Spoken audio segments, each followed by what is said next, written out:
ఓం శుక్లాంబరధరం విష్ణుం శశివర్ణం చతుర్భుజం ప్రసన్నవదనం ధ్యాయేత్ సర్వవిఘ్నోపశాంతయే సదా సంస్మారంభాం శంకరాచార్యమధ్యమామస్మదాచార్యపర్యంతాం వందే గురుపరంపరాం శృతిస్మృతిపురాణానాం ఆలయం కరుణాలయం నమామి భగవత్పాదశంకరం లోకశంకరం వాగర్ధౌ సంపృక్తో వాగర్ధః ప్రతిపత్తయే జగతః పితరౌ వందే పార్వతీ పరమేశ్వరౌ కూజంతం రామ రామేతి మధురం మధురాక్షరం ఆరుహ్య కవితా శాఖాం వందే వాల్మీకికోకిలం ఆపదామపహర్తారం ధాతారం సర్వసంపదాం లోకాభిరామం శ్రీరామం భూయో భూయో నమామ్యహం సదానింబవృక్షస్య మూలాధివాసా సుధాశ్రావణం వరం కల్పవృక్షాదికం సాధయమీశ్వరం సద్గురుం సాయినాథం. సభాయే నమః. శ్రీ షిరిడి సాయి ఆధ్యాత్మిక సత్సంగ కార్యక్రమం చక్కగా స్వామివారి యొక్క సన్నిధానంలో గత సంవత్సర కాల క్రితం సౌందర్యలహరి చెప్పుకుంటూ స్వామి సన్నిధానానికి వచ్చి సుందరకాండకు సంబంధించిన విషయాలను స్వామి సన్నిధానాన్ని కూర్చొని మననం చేసుకునే ప్రయత్నం చేశాం. చక్కగా ఈ సంవత్సరం మళ్ళీ స్వామివారికి ఎంతో ఇష్టమైనటువంటి అద్భుతమైన కథాశ్రవణం శ్రీమద్ రామాయణం మనం పారాయణ చేసుకుంటూ చక్కగా గత సంవత్సరం కాలంగా మళ్ళీ ఈ సన్నిధానంలో స్వామి దగ్గర కూర్చుని ఆ శ్రీమద్ రామాయణం అరణ్యకాండకు సంబంధించిన ఘట్టాలు మనం తెలుసుకునే ప్రయత్నం చేస్తున్నాం. స్వామికి చాలా మనస్సుని కాస్త ఇబ్బంది పెట్టే విషయాలనే మనం ఈరోజు మాట్లాడుకోబోతున్నాం. ఏమిటయ్యా అంటే గత వారం ముందు వారం సీతాపహరణ సంబంధించిన విషయాలని దూళసంతలో ఉన్నటువంటి ఆంజనేయ స్వామి ఆలయ ప్రాంగణంలో చెప్పుకున్నాం. కొన్ని విషయాలు స్వామి ముందు మాట్లాడాలంటే కొంచెం నాకు భయంగానే ఉంటుంది. ఎందుకయ్యా అంటే అవి స్వామికి అంత ప్రీతి కాదు, కానీ ఆయన ముందు ఆయన చెప్పించుకుంటున్నారు. సరిగ్గా అప్పుడు ఏ వాతావరణం స్వామి కల్పించారో మళ్ళీ ఈవేళ అదే వాతావరణం స్వామి కల్పించారు. అరణ్యకాండ ప్రారంభం చేస్తూ చక్కగా వాల్మీకి మహర్షి చెబుతున్నారు ఈవేళ. సదృశ్యా లక్ష్మణం ధీనం శూన్యే దశరథాత్మజ పర్యపృచ్ఛత ధర్మాత్మా వైదేహిం ఆగతం వినా. గత వారం శ్రీరామచంద్రమూర్తి వారి దర్శనార్థమై లక్ష్మణుడు బయలుదేరి ఎక్కడైతే మారీచుడు మరణించాడో అక్కడికి తన అన్నగారైనటువంటి రామచంద్రమూర్తి వారిని వెతుక్కుంటూ చాలా వేగంగా ప్రయాణం చేసి వెళ్ళాడు. వారిద్దరి సమాగమం జరుగుతోంది. అక్కడ వచ్చినటువంటి లక్ష్మణును చూస్తూనే చాలా కంగారు పడ్డారు శ్రీరామచంద్రమూర్తి వారు. ఏం కొంప ములిగిందో అని ఆయన అడుగుతున్నారు, లక్ష్మణ ఇలా పరిగొట్టవచ్చో, ఏమైంది? జానకి కుశలమే కదా, ఏ కారణం చేత నువ్వు ఇక్కడ దాకా వచ్చావు? ఆ జానకి సీత రాజ్యభ్రష్టుణ్ణైనప్పుడు కూడా నాన్నగారు రేపు ఉదయం పట్టాభిషేకం అన్నారు, అయోధ్య నగరానికి నువ్వు రాజు చక్రవర్తిని చేస్తున్నానన్నారు. రాత్రి ఆలోచనల్ని మారిపోయాయి. తెల్లవారగానే వనవాసం అన్నారు. అప్పుడు కూడా ఆమె దుఃఖించలేదు, బాధపడలేదు. ఏ భార్య లోకంలో ఊరుకుంటుంది? తన భర్తకు ఏదో విశేషమైనటువంటి భోగం వస్తుంది, రేపు పొద్దున తెల్లగానే ₹1,00,00,000 లాటరీ తగులుతోంది భర్తకి. ముందు రోజు రాత్రి తెలిసిపోయింది, అబ్బో ప్రమాణంగా నిద్ర కూడా పట్టదు. తెల్లారసరి ₹1,00,00,000 లాటరీ వీక్ కాదని వేరే వాడికి వెళ్ళిపోయింది అంటే ఎంత బాధపడుతుంది భార్య? కనుక రాజ్యం మొత్తం అంతా రేపు ఉదయం తన భర్త బాధాక్రాంతం అవుతోంది. తెల్లవారేసరికి అన్నీ మారిపోయి వనవాసం వచ్చి మీద పడింది.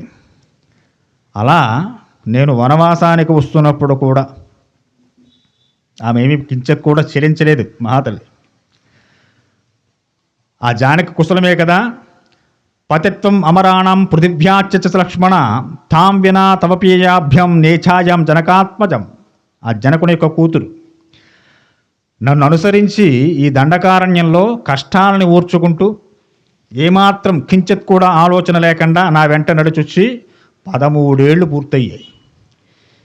ఈ 13 ఏళ్ళు కూడా ఎప్పుడు విసుక్కోలేదు, తీసుకొచ్చి అరణ్యాల్లో పడేశారు నన్ను.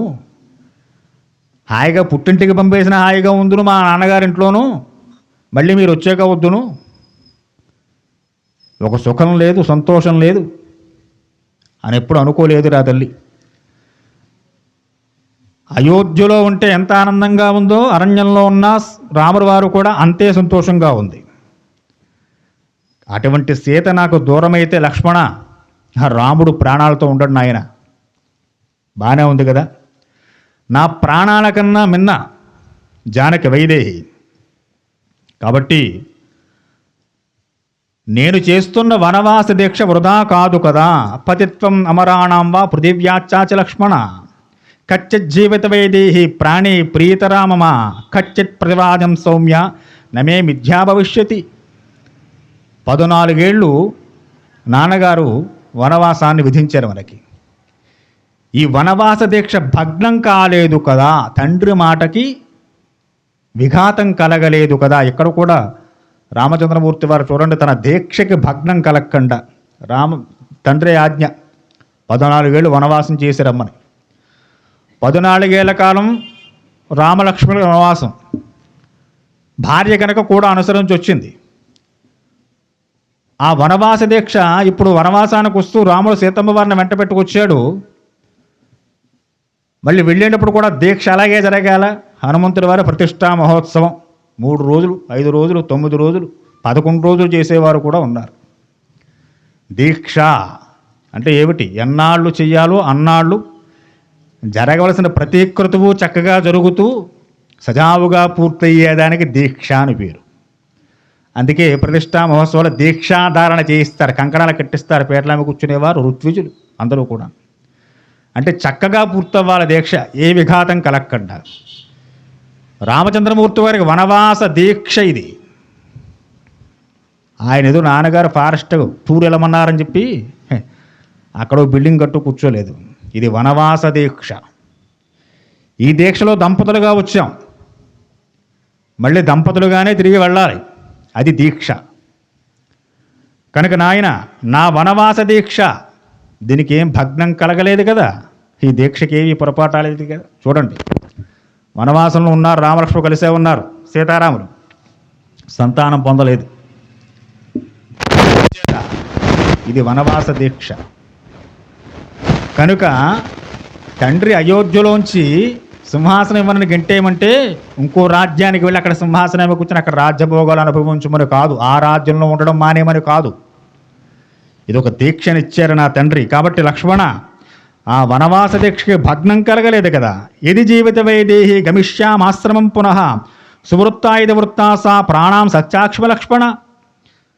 నాయన లక్ష్మణ, నేను ఆశ్రమం చేరేసరికి జానకి ఎప్పటిలాగే నాకు ఎదురొస్తుంది కదా. ఈ ప్రశ్నలు అడుగుతున్న రామచంద్రమూర్తి వారు అంటే ఎంత ప్రాణము సీతమ్మ వారంటే. ఎప్పుడు రాముడు బయటికి వెళ్ళినా గుమ్మం దాకా వచ్చి ఎదురొచ్చి లోపల తీసుకెళుతుంది. ఇది రామచంద్రమూర్తి వారికి నియమం కాదండి. సౌందర్యలహరి ఎప్పుడెప్పుడు చెప్పుకున్నాం. భర్త బయటికి వెళుతున్నాడు, భార్య సగుణం రావచ్చా? ధర్మశాస్త్రం రాకూడదు. ఇప్పుడు రాకూడదంటే కోపాలు వస్తాయి. ఎప్పుడు ఎదురు రావాలి? భర్త పని మీద వెళ్ళి తిరిగి వచ్చేసాడు, అప్పుడు ఎదురు రావాలి భార్య లోపలికి తీసుకురావడం కోసం. ఉదయం 10 గంటలకు ఆఫీసు, 9:30 బండి ఎక్కుతాడు. అప్పుడు నైటీ వేసుకుని బ్రష్ నోట్లో పెట్టుకుని ఎదురొస్తుంది భార్య. చాలా అద్భుతం. కాళ్ళు చేతులు విరిపోయినా నోరు మూసుకు కూర్చోవాలి, మాట్లాడడానికి అదే. మళ్ళీ ఇంటికి వచ్చిన తర్వాత అదే ఇంకెవరో వదిలిస్తే 4 తిట్లు తిట్టుకుని ఆడల వల్లే జరిగిందట నాకు ఇది. మరి భార్య వల్ల జరిగినప్పుడు ఏడవలేదే ఏడుపు? నైటీ వేసుకుని 10 గంటలకు బ్రష్ నోట్లో పెట్టుకుని ఎదురొస్తే నీకు శుభమా? ఇలా ఉంటుంది శాస్త్రం. రాముడు అడుగుతున్నా లక్ష్మణుడిని, జానకి నాకు ఎదురొస్తుందా, నేను వెళ్ళేసరికి ఎలా ఉంటుందా అంటే, భార్యాభర్తల మధ్య, తల్లి పిల్లల మధ్య, తండ్రి పిల్లల మధ్య ఎంత విశేషమైనటువంటి ప్రేమానురాగములుంటే ఇలాంటి ప్రశ్నలు వస్తాయి. ఇది బాగా గుర్తుపెట్టుకోవాల్సిన విషయం. ప్రతి జీవితంలోనూ ఇది కావాలి. ఏదో అనారోగ్యం వచ్చింది భర్తకో భార్యకో, పొద్దున్నే భర్త ఏదో నాలాంటి వాడైతే పొద్దున్న 4:30 లేచి వాడు సంధ్యావంతరం నిత్యకృత్యాలు దేవతాలను చేసుకోవాలి. నా టైం ప్రకారం నేను లేస్తే మా ఆవిడికి ఆనందం. అంటే మేము ఒక్కళ్ళు అలా ఉంటామని కాదండి, విషయం చెబుతున్నాను మీకు. వీడు లేవలేదంటే వీడికి ఏదో వచ్చిందని ఆవిడ చింతపడుతూ ఉంటుంది. అలాగే తెల్లో భార్యో ఇంటికి వచ్చేసరికి పొద్దున్న నేను గుళ్ళోంచి వచ్చేసరికి నా భార్యో మా అమ్మగారో చక్కగా స్టవ్ దగ్గర వంట చేసుకుంటూ దేవుడి దగ్గర పూజ చేసుకుని కనపడితే సంతోషం. వాళ్ళు అలా కనపడకపోతే బెంగ, ఏమైందో వాళ్ళకి. ఇది ఎప్పుడు ఉంటుందయ్యా అంటే ఒకరియందు ఒకరికి అంత విశేషం అనురాగం ఉన్నప్పుడు మాత్రమే కనిపిస్తాయి. లేకపోతే బాగానే ఉందిరా, లేవలేదు, లేస్తే వెధవకోల దీంతో శుభ్రంగా నా పని చూసి నేను బయటకు పోవచ్చు అంటే ఇది ఒకప్పటి వివాహ వ్యవస్థలో భార్యాభర్తలు ఉండేటువంటి విషయాలు. ఇప్పుడు వివాహ వ్యవస్థలా లేదులేండి. ఎందుకంటే ముందు వాడే లేచి బెడ్ కాఫీ పెట్టి అమ్మవారిని లేవగొట్టాలి. అప్పుడు లేస్తుందా తల్లి, చేస్తే క్యారేజీ పెడుతుంది, లేకపోతే హోటల్లో తినడం వీటి బ్రతుకు.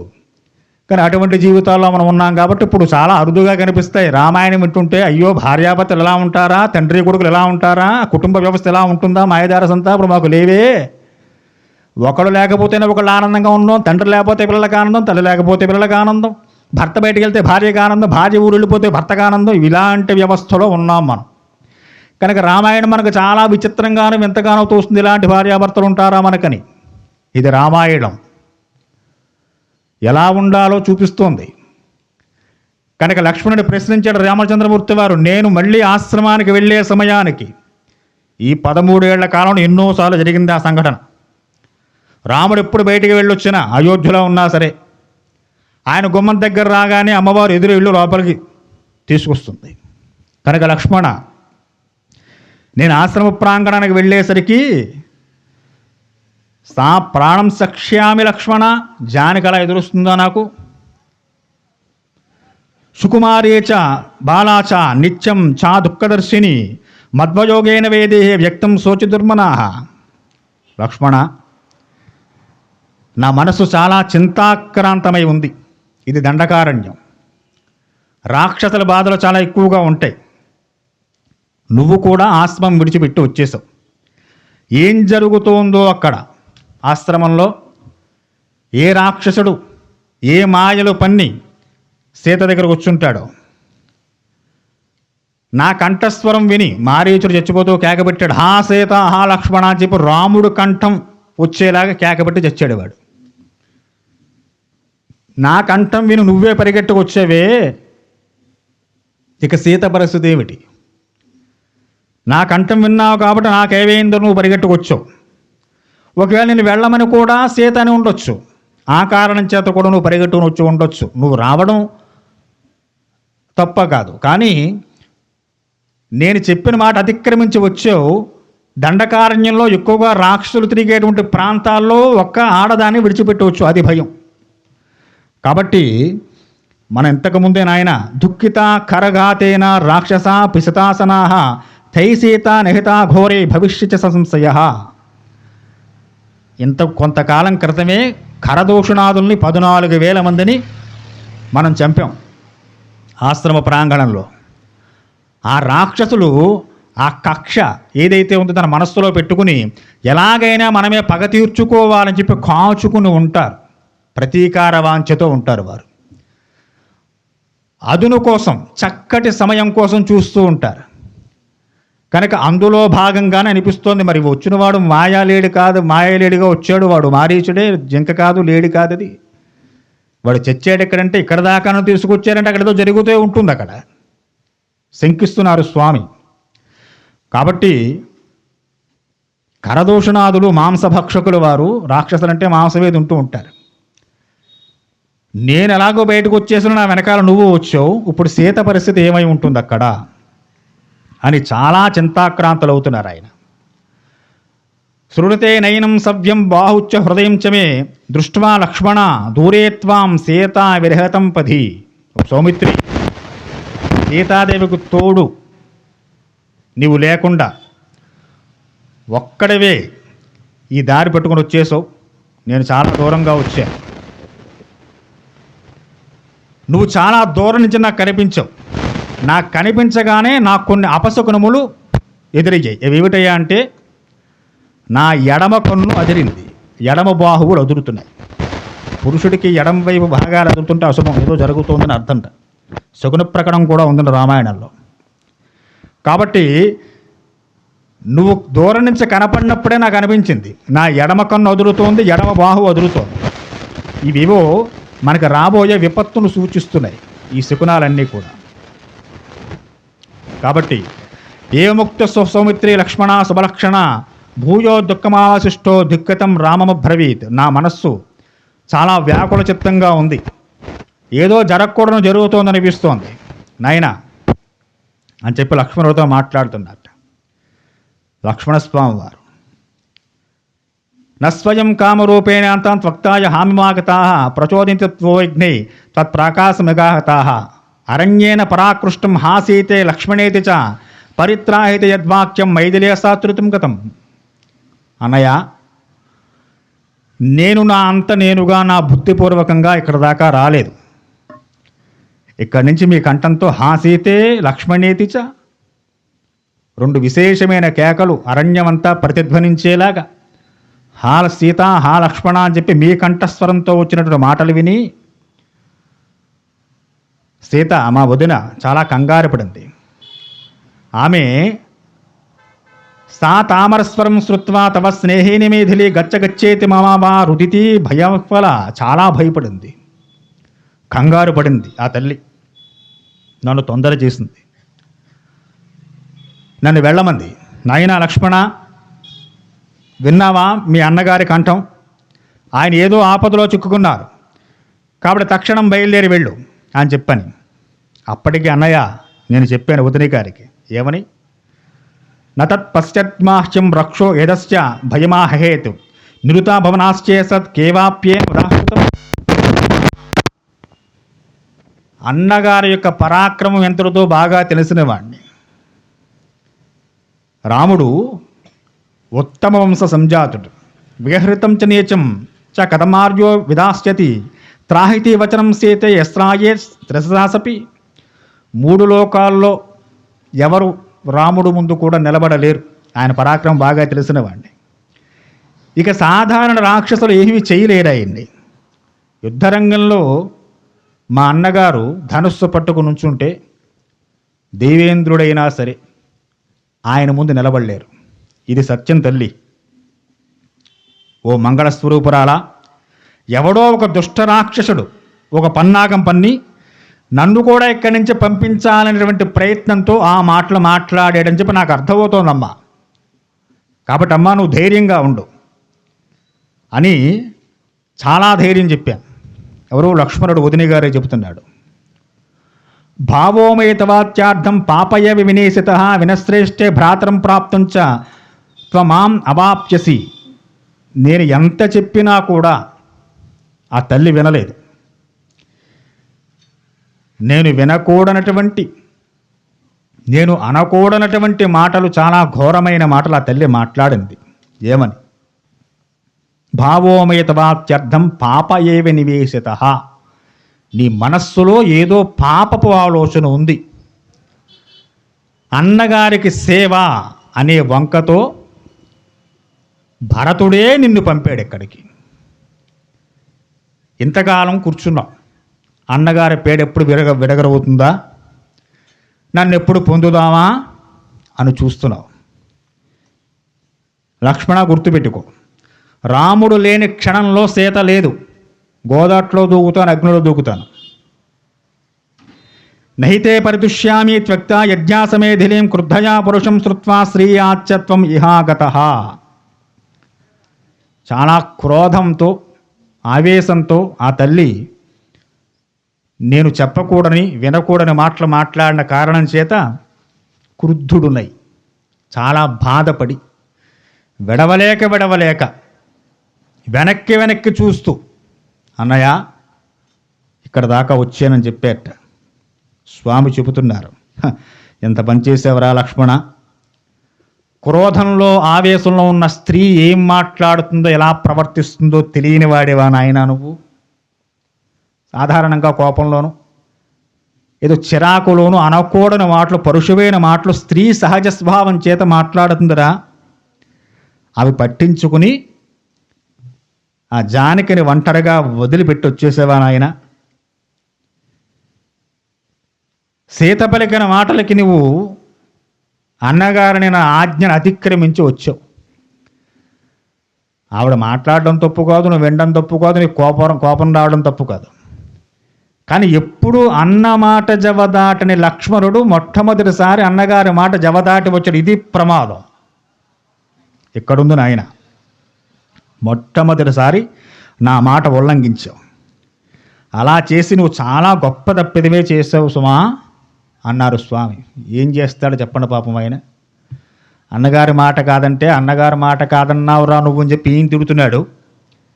వెళ్ళకపోతేనేమో అన్నగారికి ఆపద వచ్చినా వెళ్ళట్లని చెప్పి ఆవిడ తిరుగుతోంది. ఏమిటి ఇప్పుడు లక్ష్మణుడి పరిస్థితి? ఇలా మాట్లాడుతున్నారు ఆయన.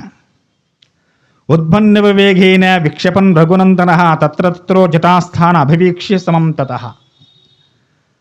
సరే పద, ఏం జరిగిందో అక్కడ పరిస్థితి ఎలా ఉందో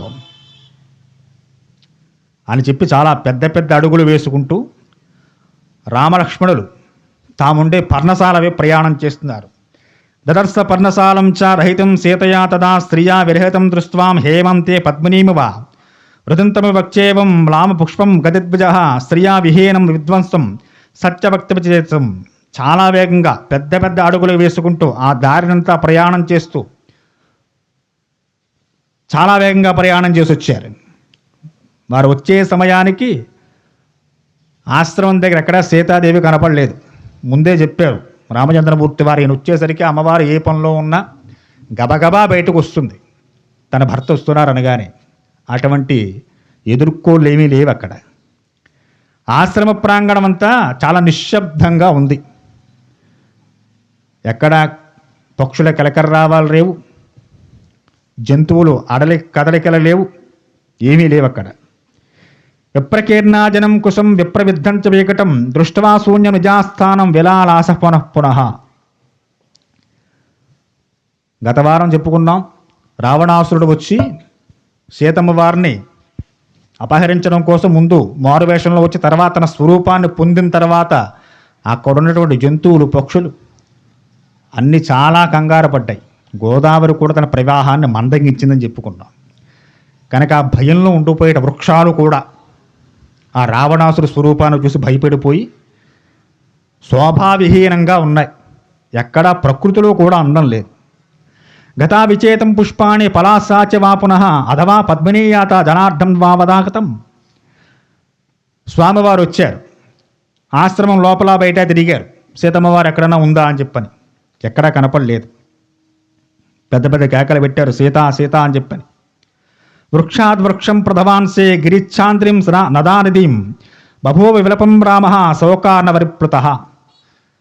కంగారుగా అంత ప్రేమాస్పదురాలైన భార్య కనపడకపోతే ఒకటికి 2 సార్లు ఆశ్రమం ఆ పక్కన ఈ పక్కన వెనకాల ముందర ఆ క్రిందకి ఈ క్రిందకి చూసి కాస్త కంగారు పుట్టుకొచ్చి సీతా సీత అని చెప్పి గట్టిగా కేకలు పెట్టి, కేకలకు కూడా ఎక్కడైనా భార్య ఉంటే ఓ ఏం చెప్పు మాట అనాలిగా, అటువంటి ప్రత్యుత్తరం కూడా రాక చాలా కంగారు పడ్డారు. ఆశ్రమం బయట ఈ కృష్ణార్జునాలు వీళ్ళు వేసు కూర్చున్న ఆసనాలు ఇవన్నీ చిందరవందరగా పడి ఉన్నాయి. అవి చూసి ఆయన మనస్సు ఇంకా ఖేదం పొందింది. చాలా దుఃఖాక్రాంతుడే ఉన్నాడు ఆయన. అక్కడున్న వృక్షాలను చూసి అడుగుతున్నట్ట, నా సీతను చూసారా? చెట్లు మాట్లాడతాయా? స్నిగ్ధ పల్లవ సంకాస పీత కౌసేయవాసిని సమస్వయదివా దృష్ట బిల్వబోస్తతి. బిల్వ వృక్షాలు అంటే మారేడు చెట్టు అన్నమాట. వాటిని అధవార్జున సంసత్వం ప్రియాం తాం అర్జున ప్రియా జనకస్య సుతభీరు యది జీవితినా వనాహ. అక్కడ ఉండేటువంటి ఏరు మధ్య వృక్షాలు, మొగ్గదుడు పువ్వులు, తాళ వృక్షాలు, ఇలాగా కడిమి చెట్లు, ఈ వృక్షాలందరినీ అడుగుతున్నట్టు స్వామివారు. ఆశ్రమ ప్రాంగణంలో సీతమ్మవారు ఏ ఏ చెట్ల దగ్గర ఎక్కడో వెళుతూ ఉండేదో, ఏ ఏ చెట్ల కింద కూర్చుంటూ ఉండేదో ఆయా చెట్లనన్నీ అడుగుతున్నట్ట, నా భార్య సీతను చూసారా మీరెవరైనా? భ్రమదేరద గీతచ్చ యదా దృప్రమోవ్యాయ యాశవక్తం నజానాతి తిలకస్తది ప్రియం. అమ్మవారు చాలా ప్రియంగా చాలా సంతోషంగా చూసే వృక్షం తిలక వృక్షం అంటే గోరింట చెట్టు అన్నమాట. ఆ గోరింట వృక్షం దగ్గరికి వెళ్ళారట. ఆ వృక్షం అడుగుతున్నట్ట, ఓ వృక్షమా, నా భార్య సీతకు నువ్వంటే చాలా ప్రీతి, ఎప్పుడూ తిలకధారణ చేస్తూ ఉంటుంది కనుక, కాళ్ళకి ఎప్పుడు పారాణి, చేతులకు ఎప్పుడు గోరింట, ఇవన్నీ పెట్టుకుని సర్వశుభలక్షణ స్వరూపంతో లక్ష్మీదేవిలా ఉంటుంది ఆ తల్లి. ఇప్పుడు గోరింట పెట్టుకోవాలంటే మనకి చాలా ప్రమాదం. కోన్లైనా పెట్టుకుంటాం, కానీ గురువుగారు గోరింటగా మాట అట్టకంటే మాయదారసంతా. ఆ మధ్య ఒకసారి షాపింగ్ మాల్ ఓపెనింగ్కి వెళ్ళాం. తిరిగి వచ్చేస్తుంటే గుమ్మంలో ఒక ఆడావిడ వచ్చింది పాపం. ఇక్కడ దాకా పాపం ఏవో మచ్చల కింద ఉన్నాయి, పాపం ఏదో ఎలర్జీ వచ్చింది అనుకున్నాను నేను. బయటకు వచ్చి బండి ఎక్కుతూ వచ్చిన వాళ్ళు అడిగితే లేదండి బాబు కోనేది అన్నారు. చాలా సంతోషం, ఇక్కడ దాకా కూడా పెట్టుకుంటున్నారు అన్నమాట. అయితేను అంటే ఏమిటి, అమ్మవారికి ఏమిష్టం, తిలకప్రియ, ఎప్పుడూ తిలకాన్ని ధరిస్తూనే ఉంటుంది ఆ తల్లి. అలాగే ఎప్పుడు పారాణి పెట్టుకునే ఉంటుంది. ఆ గోరింట చెట్టు అంటే అమ్మవారికి పరమప్రీతి. అక్కడెప్పుడు కూర్చునేది, చక్కటి ఆకలు కోసుకునేది, ఎప్పుడు ఆ గోరింటాకి పెట్టుకునేది, తిలకధారణ చేస్తుండేది ఆ తల్లి. అక్కడ కూర్చుని చక్కటి ఏవో తనకొచ్చిన గీతాలు కూడా పాడుకుంటూ ఉండేదిట ఆ తల్లి సీతమ్మవారు. అటువంటి గోరింట చెట్టు ముందు కూర్చుని రామచంద్రమూర్తి వారు అడుగుతున్నట్టు గోరింట చెట్టుని, నువ్వంటే నా భార్యకి పరమప్రీతమ్మా, నీకేమైనా తెలుసా నా భార్య గురించి, సీత గురించి? చెబుతుందా గోరింట చెట్టు. సీతమ్మవారు ఎక్కడికి వెళ్ళిందో. అశోక శోకమాసుద శోకాపశిశం త్వాన్నమానం కురుక్షిప్రం ప్రీ సందర్శనే మమాం. అక్కడ కొన్ని అశోక వృక్షాలు ఉన్నాయి, పల్లవ వృక్షాలు ఉన్నాయి. వాటన్నిటి దగ్గరికి వెళ్ళారు. వాటన్నిటిని అడుగుతున్నారట. చోతనిపమలాసానం పవనాన్ కురువాన్ ధనాన్ దాడిమీమాసనాన్ గత్వా దృష్ట్వా రామో మయాయసాహ. మామిడి చెట్లు, పనస చెట్లు, దానిమ్మ చెట్లు, అనేక వృక్షాలు. అరణ్యం కదండి, ఒకే రకమైన వృక్షాలు అలా ఉంటాయి, అనేక రకాల వృక్షాలు ఉంటాయి అక్కడ. అందరూ సీతారాములు ఒకే వనంలో ఆశ్రమం కట్టుకున్నారా?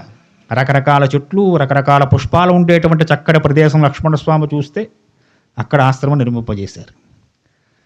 కానీ ఒక చెట్టు, ఒక పువ్వు అక్కడ ఉన్నవి, అనేక రకాల చెట్లు ఉన్నాయి, అనేక రకాల పుష్పాలు, లతలు, తీగలు ఎన్నో ఉన్నాయి అక్కడ.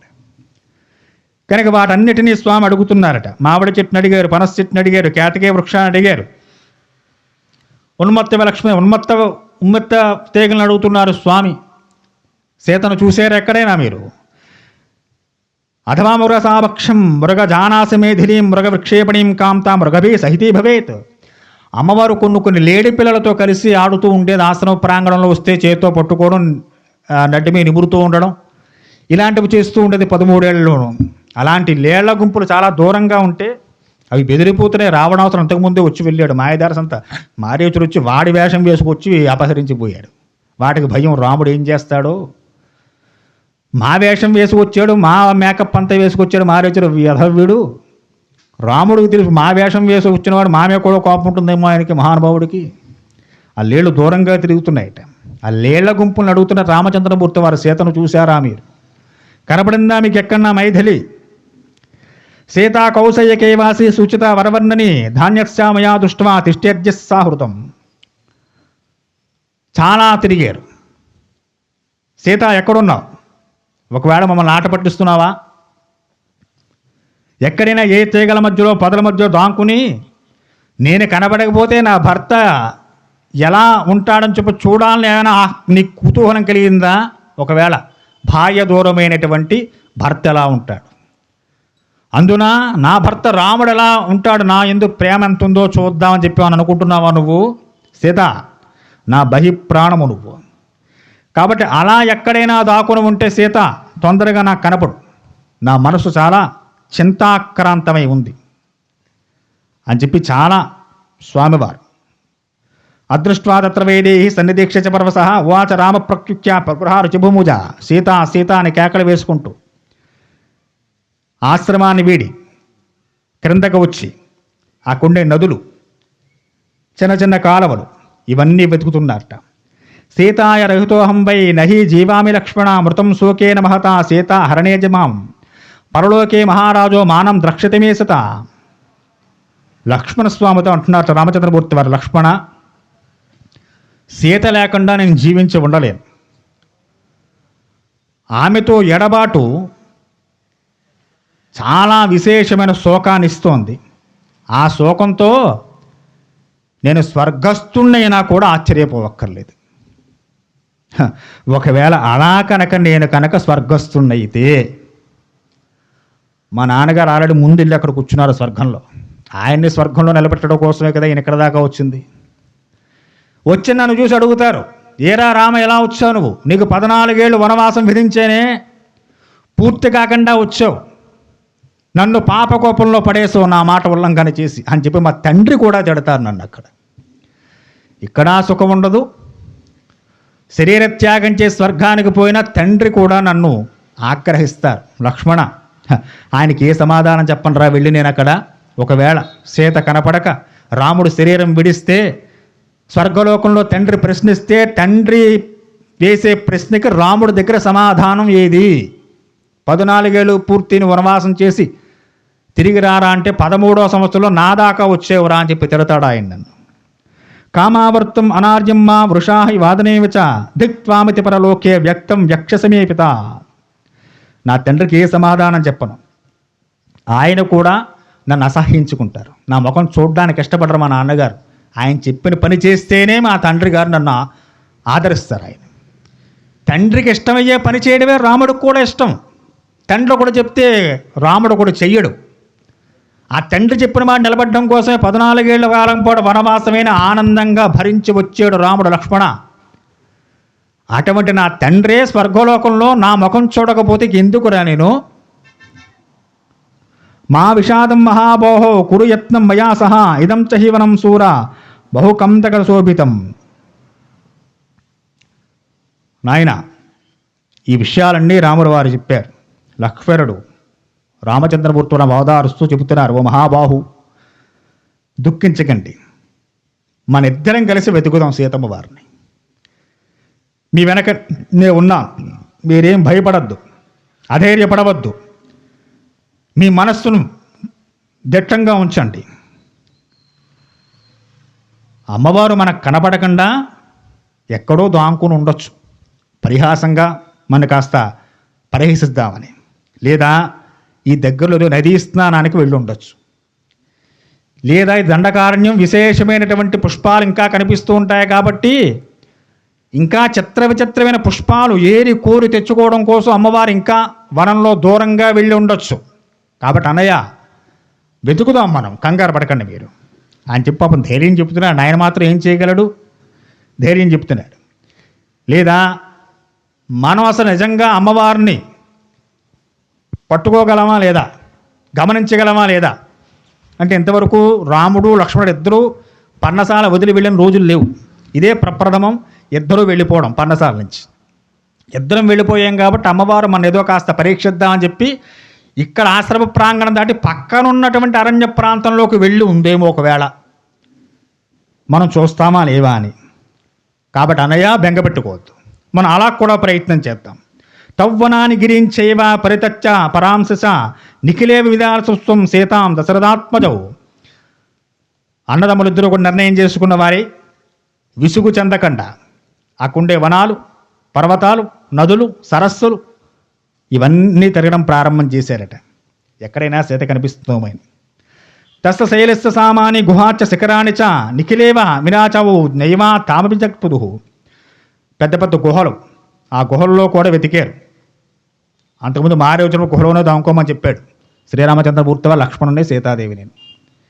అటువంటి గుహలు చాలా పెద్ద లోతైనటువంటి గుహలు కూడా ఉన్నాయి, పర్వత గుహలు. అటువంటి గుహల్లో కూడా వెతుకుతున్నారు, ఎక్కడైనా అమ్మవారు ఉందేమో అని పిలుస్తున్నారు. ఎక్కడ మళ్ళీ పిలుపు వినపడడం లేదు. ప్రాప్సత్వం మహాప్రాజ్ఞ మైథిలిం జనకాత్మజం యథా విష్ణుర్ మహాబాహు బలిం పద్మామహీమపం. ధైర్యం చెబుతున్నాడు లక్ష్మణుడు రామచంద్రమూర్తి వారికి. మహావిష్ణు బలిని బంధించి భూమండలాన్ని రక్షణ చేసినట్లుగా అన్నయ్య, మళ్ళీ సీత మీకు తప్పక లభిస్తుంది. కాబట్టి మీరు అధైర్యపడవద్దు. సమస్త లోకాల్లోనూ కూడా, వనాల్లోనూ కూడా ఈ వనాలు, ఈ పుష్పాలు, పద్మాలంటే పరమప్రీతి ఆ తల్లికి. కాబట్టి అటువంటి వనాలు, సెలయేళ్ళు ఎక్కడైనా ఉంటే కొండ సానువుల్లో అక్కడక్కడ వెళ్ళి ఉండొచ్చు. కాబట్టి మీరు బెంగ పెట్టుకోవద్దు, తప్పకుండా సీతను వెతుకుదాం అని చెప్పని లక్ష్మణస్వామి ధైర్యం చెప్పి రాముల వారిని వెంట పెట్టుకుని చక్కగా బయలుదేరి ఇంకా దూరంగా ప్రయాణం చేస్తున్నారు వారు ఉండేటువంటి పర్ణస్థానం విడిచిపెట్టి. నిర్వీరీతిలోకే మాం నిర్ధయచ్చతి విక్షతి కాతరత్వం ప్రకాశం హీత సీతామయేవచ. చాలా దూరం ప్రయాణం చేశారు. గోదావరి చుట్టూ కూడా తిరగమని చెప్పాడు లక్ష్మణుడు రామచంద్రమూర్తి వారు. తిరిగారు. లక్ష్మణుడు చూశాడు, ఎక్కడా కనపడలేదు. సరే మళ్ళీ తిరిగి వచ్చి అన్నగారికి చెప్పారు. సరే అన్నగారు నేను వెతుకుతా, మనకు కూడా చూడండి ఎవరి మీద పేరు మీద ప్రేమ ఇవి ఉండిపోతే ఒకళ్ళు వెళ్ళి చూసి వచ్చినా వాడు సరిగ్గా చూసుంటారు, నేను కూడా ఒకసారి వెళ్ళి చూసి వస్తానండి అంటాం కదా. అలాగే లక్ష్మణుడు వెళ్ళి గోదావరి ప్రాంతం అంతా చూశాడు, ఎక్కడ అమ్మవారు కనపడలేదు. రామచంద్రమూర్తి గారు అంటున్నారు, నేను వెళతాను నాయన, నువ్వు కూర్చో, నేను చూసి వస్తాను, నువ్వు సరిగ్గా చూసేవో లేదో. మామహోత్సవసేవని గచ్చయోధ్యం పురీ శుభాం నత్వహం తాం విహాసేతాం జీవేయమి కదాచన. రాముడు వారు చెబుతున్నారు, లక్ష్మణ నువ్వు ఎంతగా నన్ను ఓదార్చినా నా మనస్సుకు ఓదార్పు కలగడం లేదు.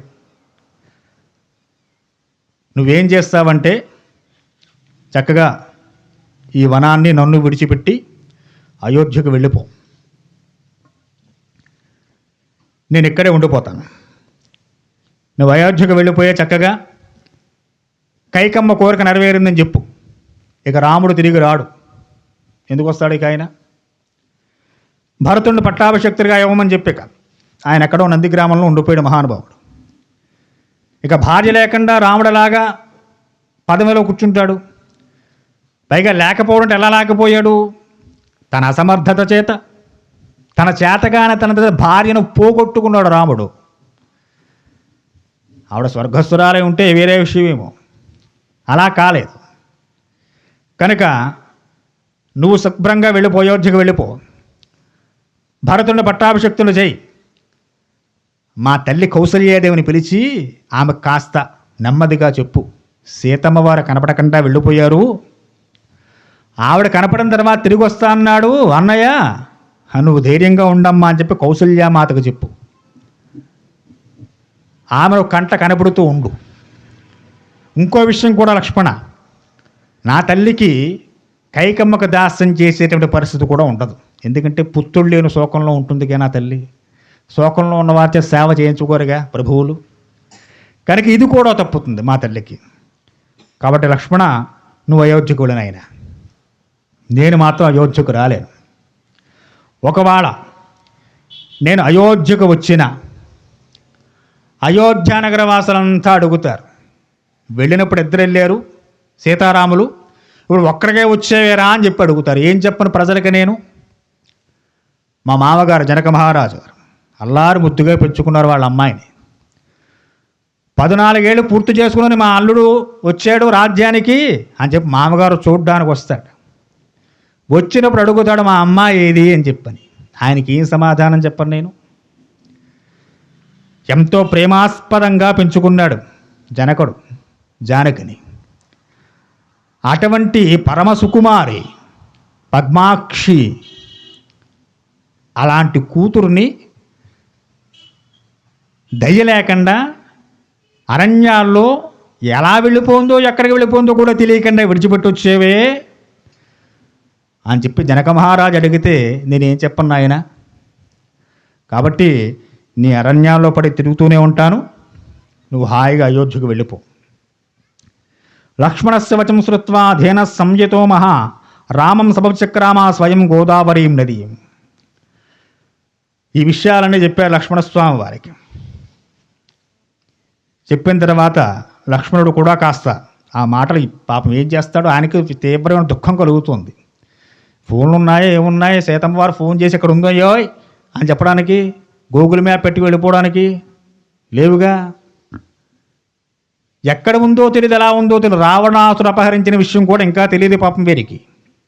పోనీ ఎవడో ఒక్కడ దగ్గర ఉందని తెలుసుకోవడం కోసం కాస్త సమాచారం కూడా లేదు.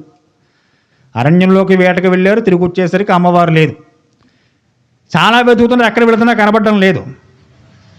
కాబట్టి ఎక్కడుందని చెప్పగలం, ఎలా ఉందని చెప్పగలం, అసలు ఉందా లేదా?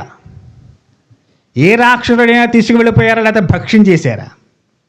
ఆ భక్షించిన ఆనవాళ్ళు కూడా ఏం కనపట్లేదు. ఏవముక్త నరేంద్రానంతే మృగా సంహస్తోత దక్షిణాముఖ సర్వే దర్శయంతో నభస్థలం. అలా మాట్లాడుకుంటూ నడుస్తూనే ఉన్నారు, బాధపడుతూనే ఉన్నారు. మందాకినది జనస్థానానికి వెళ్ళారు, ప్రస్రవణగిరి తిరిగారు, అన్ని చోట్ల వెతుకుతున్నారు. ఎక్కడా సీతమ్మ వారి జడ కనపడలేదు. అక్కడున్న మృగాల్ని పక్షుల్ని అడుగుతున్నారట రామచంద్రమూర్తి వారు, ఎక్కడన్నా చూసారా జానకిని? ఓ మృగాల్లారా, ఓ పక్షులారా. ఆ మృగాలన్నీ దీన వదనాలు వేసుకుని ఆకాశం వైపు చూస్తూ దక్షిణముఖంగా ప్రయాణం చేస్తున్నాయి. దక్షిణ వైపు సాగుతున్నాయి, ఆకాశ మార్గాన్ని చూస్తున్నాయి. ఏవం సంభాషమాణంతో అన్యోన్యం భ్రాతృరూపతం వసుంధరాజాపతితం పుష్పమార్గవస్థితి. లక్ష్మణుడు అన్నాడు, అన్నయ్య మీ మాటలు విని జంతువులన్నీ కూడా దీనమైన ముఖాలు వేసుకుని ఆకాశం వంక చూస్తూ దక్షిణం వైపు సాగే అంటే ఇలా అమ్మవారు వెళ్ళి ఉండాలి, లేకపోతే ఎవరన్నా తీసుకువెళ్ళి ఉండాలి. కాబట్టి ధైర్యం వహించండి. అభిజానామి పుష్పాణి తాని మానేహి లక్ష్మణ నమసిద్ధాని వేదేశ్య మయా దత్తాని కానిచే. మనం ఈ గుండా ప్రయాణం చేద్దాం. ఈ దక్షిణం వైపు నైరుతి మార్గంలో ప్రయాణం చేద్దాం. రాక్షసులు ఎక్కువ ఆ పక్కన ఉంటారు. ఈ మృగాలన్నీ మనకి ఇలా దారి చూపిస్తున్నట్టుగా ఉన్నాయి కనుక ఏమైనా దొరకచ్చేమో అక్కడ అని చెప్పని రామచంద్రమూర్తి కాస్త ధైర్యం చెప్పి లక్ష్మణుడు ఏదో చీకట్లో చిరుదీపంలాగా అంధకారంలో ఉండిపోయేవాడికి ఏదో కాస్త ఊతం దొరికినట్టుగా ఇంతసేపు ఇంత దూరం తిరిగి అలసిపోయి ఆఖరికి మొత్తం వారి యొక్క ఉపాయాలన్నీ పడిపోయిన సందర్భంలో ఏదో చిన్న ఊరట కలిగింది. సరే అని చెప్పి లక్ష్మణుడితో సహా బయలుదేరారు. దక్షిణ వైపు సాగుతూ ఉండగా కొంత దూరం ప్రయాణం చేసేసరికి నేల మీద అభిజానామి పుష్పాణి, మనం గత వారం చెప్పుకున్నాం, రావణాసురుతో పెనుగులాటలో అమ్మవారు పెట్టిన పుష్పాలు రాలుకుని నేల మీద పడ్డాయని చెప్పాను. అటువంటి పుష్పములు పడినటువంటి ప్రదేశాలు కనపడ్డాయి. చూసే రామచంద్రమూర్తి వారు కళ్ళంట నీళ్లు నిండుకున్నాయి ఆయనకి. మన్యే సూర్యచ్చ వాయుచ్చ మైథిలే చశస్విని అభిరక్షంత పుష్పాణి ప్రకృత్వంతో మమ ప్రియం. లక్ష్మణ ఇవిగో, ఇవి మీ వదిన గారు పెట్టుకున్న పుష్పాలే, పొద్దున్న నేనే పెట్టాను తల్లో. పుష్పాలు అక్కడ పడి ఉన్నాయి. సూర్యుడు మనకు సహాయం చేశాడు, ఇవి ఒడిలిపోకుండా ఎండ ఎక్కువ తగలకుండా చూశాడు, వాయువు ఎగిరిపోకుండా చూశాడు, భూదేవి భరించి ఉంచింది మన కోసమేనేమో. అలా ఉంటే పుష్పాలు ఎండ తగిలితే ఒడిలిపోతాయి. ఆ పుష్పాలు ఒడిలిపోలేదు. అమ్మవారు పెట్టుకున్న పుష్పాలు, భూమి పట్ట పుష్పాలు ఒడిలిపోలేదు, గాలికి ఎగిరిపోలేదు. రాముడే చెబుతున్నాడు ఆ మాటలు. కాబట్టి భూమి భరించింది, వాయువు ఉంచాడు, సూర్యుడు ఒడిలిపోకుండా చూశాడు, మన కోసం ఉంచినట్టున్నారు. ఇంగువి సీతమ్మ వారి పుష్పములే. ఏ ముక్తస్వరామేణ పర్వతో మేథిలీం ప్రతి సపన్యసతశ్చేత నాదర్శిత రాఘవే. కొద్దిగా ధైర్యం కలిగిన రామచంద్రమూర్తి వారికి సీతమ్మ వారి జాడ దొరకొచ్చేవే కానీ రాముడు అనున్నట్ట ఈ ప్రస్త్రనగిరిని అడుగుతున్నట్ట పర్వత స్త్రీని, ఓ పర్వతమా నీవు చూసేవా మైథిలిని, సీతను చూసేవా చెప్పు నాకు. తతో దాసరదే రామ ఉవాచు శల్పశోచయం. శిల్పాలతో రాళ్లతో వృక్షాలతో ఉన్నటువంటి ఆ గిరివ్రజాన్ని రామచంద్రమూర్తి వారు చూసి గట్టిగా అడిగారు, చూసావా నువ్వు? పర్వతాలు చెబుతాయండి, మాట్లాడతాయా? వృక్షాలు మాట్లాడతాయా? పశువులు పక్షులు రాముడు అవివేకుడా, అజ్ఞాన? అలా అడుగుతున్నాడు ఏమిటి ఆయన? మన ఇంట్లో మనిషి చెప్పతో గోడని టీవీని ఫ్రిడ్జ్ని అడిగితే చెప్తాయా? 30 ఏళ్ళు ఇంట్లోనే ఉన్నారు, 30 ఏళ్ళు ఫ్రిడ్జ్ వాడుతున్నారు, టీవీ వాడుతూనే ఉన్నారు. ఇంట్లో కూడా బయటకు పోతే టీవీని అడిగితే చెప్తుందా, ఫ్రిడ్జ్ అడిగితే చెబుతుందా? ఏం చెబుతుంది? మరి రాముడు వారికి ఏమీ తెలియదు ఆయనకి, లేదా భార్య కనబట్టలేని పిచ్చెక్కిందంటారా? ఆయన అందరినీ అడుగుతున్నాడు మహానుభావుడు. వృక్షాలను అడుగుతున్నాడు, పుష్పాలను అడుగుతున్నాడు, నదులను అడుగుతున్నాడు, పర్వతాలను అడుగుతున్నాడు, పశువులను అడుగుతున్నాడు, పక్షులను అడుగుతున్నాడు, ఇన్నిటిని అడుగుతున్నాడు. ప్రస్త్రవణ గిరిని అడుగుతున్నాడు. ఆయన చెప్పమన్నాడు, ఎలా వెళ్ళింది నా భార్య? ఇది ఎప్పటి మాట? త్రేతాయుగం నాటి మాట. మనకి ఎదరొస్తాయి సుందరకాండ ఘట్టాల్లో. పర్వతాలు మాట్లాడేవి కృతయుగంలో, పర్వతాలు ఎగురుతూ ఉండేవి ఒక చోట నుంచి ఒక చోటకి. ఇది మళ్ళీ వేరే పురాణాలు, శివపురాణం, బ్రహ్మాండ పురాణంలోకి వెళతాయి. అన్నిటికీ ప్రాణం ఉందండి. ఆ ప్రాణం ఉన్నటువంటి ప్రతి వాటిని అడుగుతున్నారు రాముడు వారు. పర్వతాలు రెక్కలున్నాయి, దేవేంద్రుడు నరికేసాడు రెక్కలు. అందుకు పర్వతాలు చలనం లేకుండా పడి ఉన్నాయి. అవి అలా ఉన్నాయి కాబట్టి మనం అలా ఉన్నాం. పర్వతాలు ఎగరడం ప్రారంభం చేస్తే శ్రీశైలం వెళ్ళావు, తిరుపతి వెళ్ళావు, నువ్వు కొండ మీద ఉండగా పర్వతం ఎగిరి ఇంకో చోటకి వెళ్ళిపోయింది అనుకోండి, ఉంటావా నువ్వు? సుందరకాండలో మనకు కనిపిస్తాడు హనుమంతుల వారు సముద్రం దాటుతుంటే పైనుంచి లేచి వస్తాడు ఒక మహాపర్వతం, చెప్పుకుందాం. అప్పుడు వృక్షాలకు ప్రాణం ఉంది, పుష్పములకు ప్రాణాలు ఉన్నాయి. ఇది ఎవరు చెబుతున్నారు? ఇప్పుడు సైన్స్ కూడా చెబుతోంది. ప్రాణం ఉన్నాయి కాబట్టే అవి ఆహారం తయారు చేసుకుంటున్నాయి, ప్రాణం ఉంది కాబట్టే పెరుగుతున్నాయి. లేకపోతే ఎలా పెరుగుతాయి? పెరగవుగా అలాగా. అవి మాట్లాడతాయి, మంత్రం కూడా ఉంటుంది చక్కగా, దేనితో ఎలా సంభాషణ చేయాలో. ఇది కలియుగం నాటి మాట కాదు. కృతయుగం పూర్తయిన తర్వాత వచ్చిన త్రేతాయుగంలో రామచంద్రమూర్తి వారు పర్వతాలను, కొండల్ని, నదుల్ని, గోదావరి మీద కోప్పడతారు స్వామి. అడుగుతున్నారంటే వాటందరికీ ప్రాణం ఉంది, అన్నిటా పరమేశ్వరుడు నిండి ఉన్నాడు అన్న భావన రాముడికి ఉంది కనుక అన్నిటినీ ప్రశ్నిస్తున్నాడు ఆయన. మనలో మనకే ప్రాణం ఉంది, వృక్షాలకు ప్రాణం లేదు అనుకుంటాం కాబట్టి నిర్దాక్ష్యంగా నరికేస్తాం, జంతువులు చంపేస్తాం, మనమే బ్రతకాలను కోరుకుంటూ ఉంటాం. ఇది కలియుగంలో మాట, ఇది త్రేతాయుగం నాటి మాట. కాబట్టి ఆ స్వామి ప్రాణమున్న ప్రతిదాన్ని అడిగాడు ఆయన. అన్నిటి యందు ప్రాణం ఉన్నాడు. ఆ ప్రాణమున్న ప్రతిదాన్ని ప్రశ్నించాడు. రాముడికి కూడా సమాధానం చెప్పలేదు అక్కడ ఏ జీవి. కానీ సూచనలు ఇస్తున్నాయి, ప్రకృతి సూచిస్తుంది. నువ్వంత ధర్మాత్ముడవైతే, నీలో అంత సత్యనిష్ట దైవభక్తి ఉంటే ప్రకృతి సూచిస్తుంది నువ్వు ఇలా ఉంటే బాగుంటుంది, ఇప్పుడు నీకు అనువుగా లేదు ఇది, ఇప్పుడు నీకు అనువుగా ఉంది అని చెప్పి ఆ సూచన మనకు అర్థమే చావాలి. మొదలొచ్చిన పెద్ద ప్రాబ్లం అది, మనకు అర్థమే చావదు అది. కనుక ప్రకృతి సూచిస్తుంది. ముందు ఏం చెప్పే? మృగాలు చెప్పే దక్షిణం వైపు విషాదంగా ముఖాలు వేసుకుని ఆకాశ మార్గాన్ని చూస్తూ వెళ్ళే. అదొక చిన్న ఉదాహరణ వాటికి. ఇప్పుడు ప్రస్రవణగిరిని అడుగుతున్నారు స్వామి, చూశారా సీతని ఇలా వెళ్ళిందా? ఇంకా రాముడు పర్వతాన్ని అడిగేంటే తప్పేం లేదు, ఆయనకన్నీ తెలిసే అడిగాడు. అజ్ఞాని కాదు, పిచ్చిక్కిపోయి అడగలేదు. కాబట్టి త్రస్తయా రామలక్ష్మణ ప్రభాసం చేస్తర రాక్షసేనావృత మైథిరేప్యా పదావ్యధ. ప్రస్రవణిని ఏం మాట్లాడలేదు, ఆ గిరివ్రజం ఏం మాట్లాడలేదు. ఆయనకు ఆగ్రహం కలిగింది. ఒక్కసారి ధనస్సు పట్టుకుని శరం సంధించానంటే నీ శిఖరం మొత్తం కూల్చిపడేస్తా అన్నాడు, తొక్కేస్తానన్నాడు ప్రస్రవణగిరిని. అంత ఆగ్రహం కలిగింది ఆ గిరి మీద ఆయనకి. ఏమీ కదలలేదు, చదవలేదు. కానీ దాని నుంచి చల్లటి ఏవో చిన్న గాలులు వీసాయి, అంటే ఏదో శుభం చూపిస్తున్నాయి. అంటే ప్రకృతి అనుసరిస్తోంది, ఆయన్ని చెబుతోంది. ముందుకు సాగగానే కొంత దూరం ప్రయాణించే నది ఆ పర్వత ప్రాంతం దగ్గర ఒక పెద్ద పెద్ద రాక్షసుడి పాదాల పెద్ద పెద్ద గుర్తులు కనపడ్డాయి. ఆ పర్వతం దగ్గరే కొంచెం ఎదరికి వెళ్ళగానే ఆ పాదాల గుర్తులు చూశారు రామచంద్రమూర్తి వారు. సమీక్షే పరాక్రాంతం సీతయా రాక్షస భగ్నం ధమచ్చ తూణీచ వికర్ణం బహుదారథం సంభ్రాత హృదయో రామ సశంస భ్రాతరం ప్రియం. ఆ పెద్ద పెద్ద పాదాల పక్కన సీతమ్మ వారి పాదాల చిన్న చిన్న పాదాలు కూడా ఉన్నాయి, స్త్రీ పాదాలు, అవి కనబడ్డాయి. ముందుకు సాగుతున్నారు. లక్ష్మణుడితో అంటున్నారు, లక్ష్మణ పశ్చ లక్ష్మణ వైదేహ్యా శీర్ణాం కనకబిందవ. లక్ష్మణ చూసేవా, పెద్ద పెద్ద పాదములు, అడుగులు కనపడతాయి, ఎవరో రాక్షస అడుగుల్లో ఉన్నాయి. పక్కన సీతాదేవి పాదములు కూడా ఉన్నాయి. నాయన ఎవడో రాక్షసుడు అపహరించాడు అమ్మవారిని, లేదా తినేసి ఉంటాడు. ఇక్కడ వికర్ణమై పడినటువంటి రథ శకలాలు ఉన్నాయి. ఆ జటాయువు చేతిలో యుద్ధం జరిగినప్పుడు పడ్డాయి ఇవన్నీ. కొన్ని రథ శకలాలు, ధనుస్సు పడి ఉంది. లక్ష్మణుడు చూపించారు, చూడు. ఆయన కళ్ళన్నీ అశ్రుపూర్ణాలే ఉన్నాయి, కళ్ళంట నీళ్లు నిండిపోయాయి రామచంద్రమూర్తి వారికి. తప్తబిందు వినాకైచ్చే చిత్రే క్షతబిందుభి అవృతం పశ్చ సౌమిత్రే సర్వతో ధరణీతలం. అక్కడక్కడ రక్తపు బిందువులు కూడా ఉన్నాయి. చూశారు. అది చూసి రాముడి యొక్క హృదయం ఇంకా దుఃఖపూర్ణమైపోయింది. లక్ష్మణ, ఏ రాక్షసుడో సీతను తినేశాడంటావా? రక్తం కూడా కనిపిస్తుందిగా.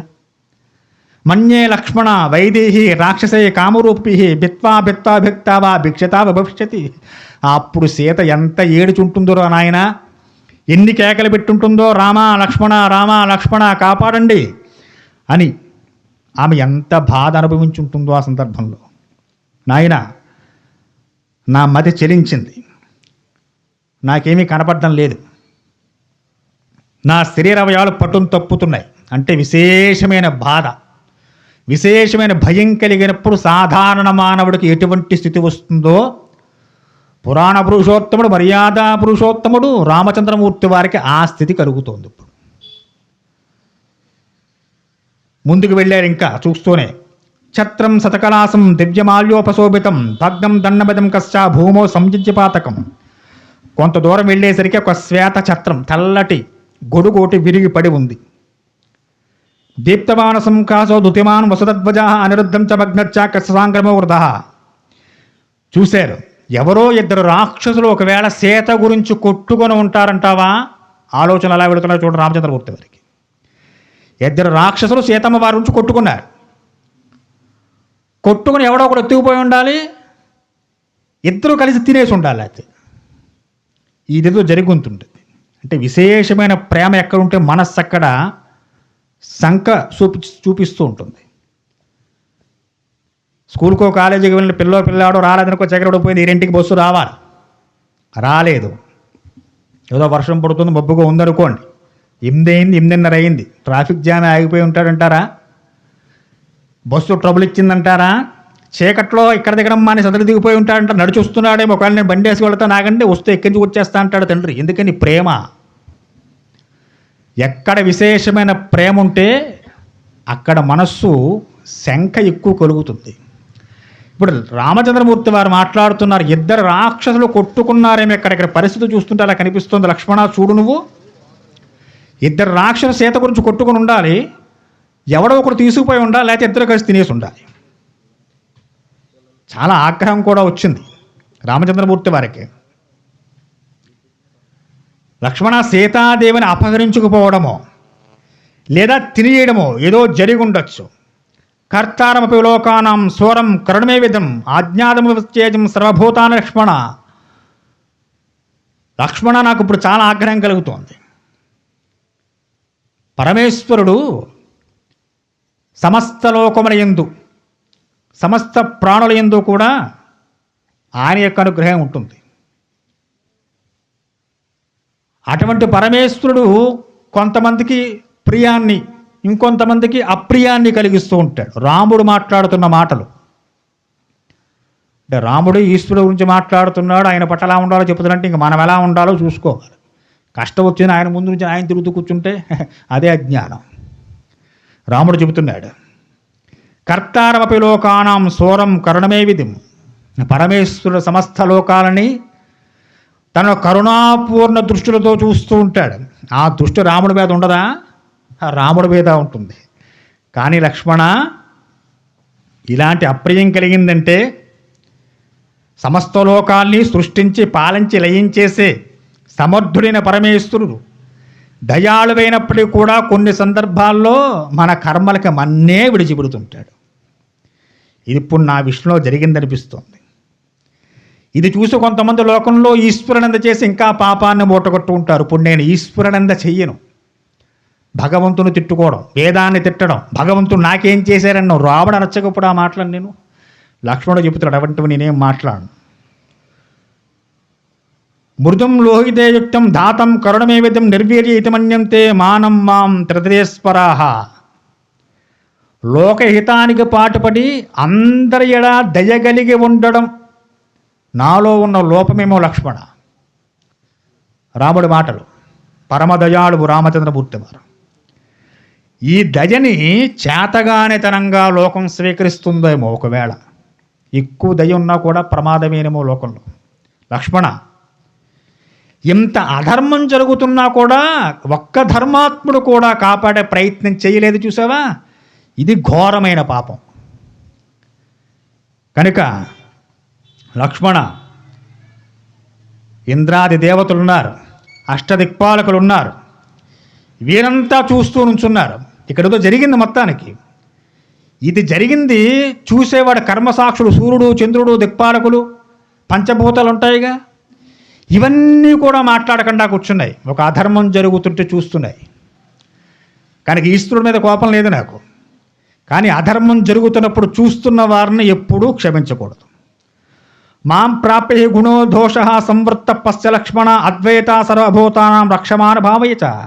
నా క్షమ, నా దయ ఇదంతా చూసి దేవతలందరూ, ఇంద్రాదేవతందరూ రాముడు ఇంతేలే, ఏం చేసినా పడుంటాడులే అనుకుంటున్నారేమో. ఒకవేళ ఈ కారుణ్యగునేటువంటి దోషాన్ని కాస్త పక్కన పెడితే రాముడేంటో లోకానికి చూపిస్తాను ఇప్పుడు నేను.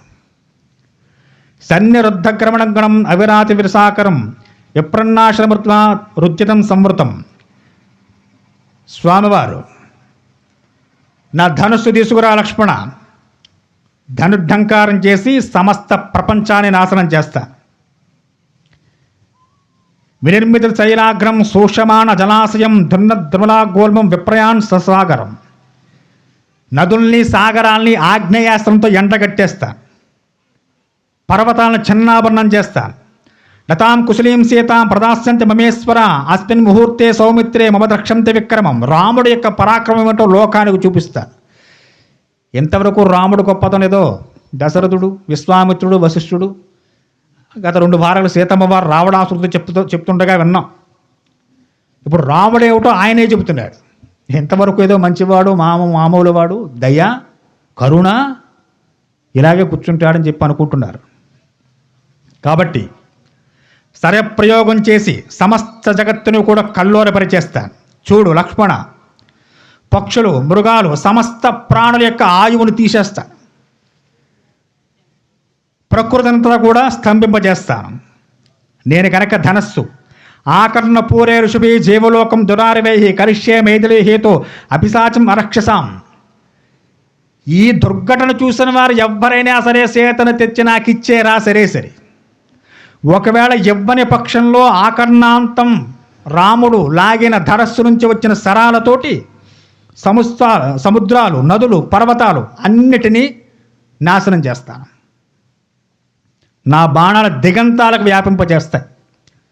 శర పరంపరతో సమస్త లోకాల్ని కప్పేస్తా. జీవుడు కాలు పెట్టడానికి వీలు లేకుండా రాముడు పరాక్రమం. దేవదాన యక్షాణం లోకేయే రక్షసామసి బహుదాన భవిష్యంతి బాణయే సశలీకృత. చూస్తారు ఇప్పుడు నా ప్రతాపం ఏమిటో. దేవతలు, అసురులు, గంధర్వులు, కిన్నెలు, కింపురుషు అందరూ చూస్తారు. సమస్త లోకాల వాళ్ళు రాముడు అంటే ఏంటో చూస్తారు. ఇప్పుడు చేస్తాను, ఆ పని చేసి తీరుతాను అని చెప్పి చాలా ఆవేశంగా, చాలా క్రోధంగా, ఆ విశేషమైన బాధలోంచి వచ్చిన ఆగ్రహంతో శ్రీరామచంద్రమూర్తి వారు తన పరాక్రమాన్నంతా చూపించడం కోసం సన్నద్ధులవుతున్నారన్నమాట. కళ్ళు ఎర్రబడిపోయి ఉన్న రామచంద్రమూర్తి వారికి దేని గురించి? తన భార్య సీత, అష్టదిక్పాలకు, నవగ్రహాలు, పంచభూతాలు, నదులు, సముద్రాలు ఇన్నుండి కూడా యధర్మం ఆపలేకపోయాయి కదా. కనుక నేను చూపిస్తాను లోకానికి నేనేమిటో అని చెప్పి చాలా ఆగ్రహోదగ్ధులో నుంచున్నట్ట రామచంద్రమూర్తి వారు. లక్ష్మణుడికే భయం వేసిన రాముడు చూడడానికి, ఆ సందర్భంలో రామచంద్రమూర్తి వారి స్వరూపాన్ని చూడడానికి. తస్యమానం తథా రామం సీతాపహరణ దర్శితం లోకానాం అభవేయుక్తం సాంవర్తకం వాభవం. చాలా మెల్లగా, శాంతంగా లక్ష్మణుడు కాస్త ముందుకు జరిగారు. చూసే రామచంద్రమూర్తి వారిని కాస్త మనస్సంతా భయంగానే ఉంది. ఏమో ఆవేశంలో ధనస్సు చంపే పాళ్ళమని కొడితే లక్ష్మణుడిని ఏం చేస్తాం చెప్పలేం. ఆగ్రహంలోనూ విపరీతమైన కోపంలో ఉన్నవాడు ఏం చేస్తాడో తెలియదు. కానీ కోపగించే అధికారం ఎవరికి ఉంటుందో తెలుసుకోవాలి ముందర. చాలామంది నాలాంటి అంటూ, నా కోపం వస్తే వెనక్కి తిరగదండి, ఏవైనా అంటాను, ఏవైనా చేస్తాను. అసలు నీకు కోపగించే అర్హత తెలియదు నీకు. ఎందుకని? కోపం వస్తే ఏం చేస్తావో తెలియదంటే నువ్వు మూర్ఖుడు అన్నమాట. ఏం మాట్లాడతావో ఏం చేస్తావో తెలియదు నీకు. కోపగించే అధికారం ఎవరికి ఉంటుంది? కోపాన్ని వెనక్కి తీసుకోగలిగే శక్తి ఎవరికుందో కోపగించే అధికారం వాడికే ఉంటుంది. నీ కోపాన్ని వెనక్కి తీసుకో, ఆవేశాన్ని కంట్రోల్ చేయలేవు. మంచి కారు కనిపెట్టావు, ఎక్కండి, మీరు స్టార్ట్ చేస్తే వెళ్ళిపోతుంది సార్, ఆగదన్నాడు. ఎక్కుతాడు ఎవడన్నా? ఒక్కనాడికి ఎక్కడం. ఆగనప్పుడు వెళ్ళిపోతుంటే ఉపయోగం ఉందరా? చచ్చిపోతే ఏ రోజులోనో పడి. నీకు కోపగించే అధికారం ఎప్పుడయ్యా అంటే, ఆ కోపాన్ని ఎవరైనా మంచి విషయం చెప్తే వెనక్కి తీసుకోగల శక్తి నీకుంటే నీకు కోపగించే అధికారం ఉంటుంది. నీకు వెనక్కి తీసుకోలేవు అసలు. నీకు కోపగించే అధికారం లేదు. నీకు నోరు మూసి కూర్చోలాగా చేతగాని వాళ్ళ కూర్చో ఉపయోగం ఉంటుంది. నువ్వు ఎవరి మీద కేకలేకు. కనుక ఎవరికి కోపగించే అధికారం ఉంటుంది, ఎవడికి అజమాషించే అధికారం ఉంటుంది. సమయం వచ్చినప్పుడు ఎవరైనా చిన్నవారా పెద్దవారా కాదు, ఇక్కడ చెప్పిన వెంటనే తన కోపాన్ని నిగ్రహించుకోగల శక్తి ఎవడికి ఉందో వాడికి ఆగ్రహించే అధికారం ఉంటుంది. ఇది చూపిస్తుంది రామాయణం. కనుక కోపాన్ని చూసి బెదిరిపోయాడు లక్ష్మణుడు రామచంద్రమూర్తి వారి యొక్క ఆగ్రహాన్ని చూసి. అప్పుడు చక్కనైనటువంటి మాటలు లక్ష్మణుడు చెప్పడానికి ముందుకొస్తున్నట్ట. పురాభూత్వా మృదాదత్తం సర్వభూత హితేరత నక్రోధ సమవాహనం ప్రకృతిం హతుమార్హసి. రామచంద్రమూర్తి వారికి సోదర సమానుడు, వయస్సులో బాగా చిన్నవాడు. అటువంటి లక్ష్మణుడు మృదుమధురమైన మాటలు మాట ఎంత గొప్పతనమో చక్కటి శ్లోకం చెబుతున్నారు చక్కగాను. ఏయూరాని న భూషయంతి పురుషం హారాన చంద్రోజ్వలాః న స్నానం న విలేపనం న కుసుమం నాలం కృతా మూర్ధజాః వాణ్యేకా సమలం కరోతి పురుషం యా సంస్కృతా ధార్యతే క్షీయంతే ఖలు భూషణాని సతతం వాగ్భూషణం భూషణం. అద్భుతం. పూర్వకాలం చక్కగా రేడియోలో పొద్దున్నే శ్లోకం వచ్చేది. మనిషికి ఏది గొప్ప ఆభరణము? కిరీటాలు పెట్టుకున్నాడా, స్నూలో పౌడర్లు రాసుకున్నాడా, 10 చేతికి 10 ఉంగరాలు పెట్టుకున్నా, ఇది అలంకారం కాదు. వాగ్భూషణం భూషణం. మంచి మాట, చక్కని అలంకారం. ఎవరికైనా, మీకైనా, నాకైనా, ఎవరికైనా సరే అటువంటి మంచి మాట ఎవరు? లక్ష్మణుడు మాట్లాడుతున్నాడు.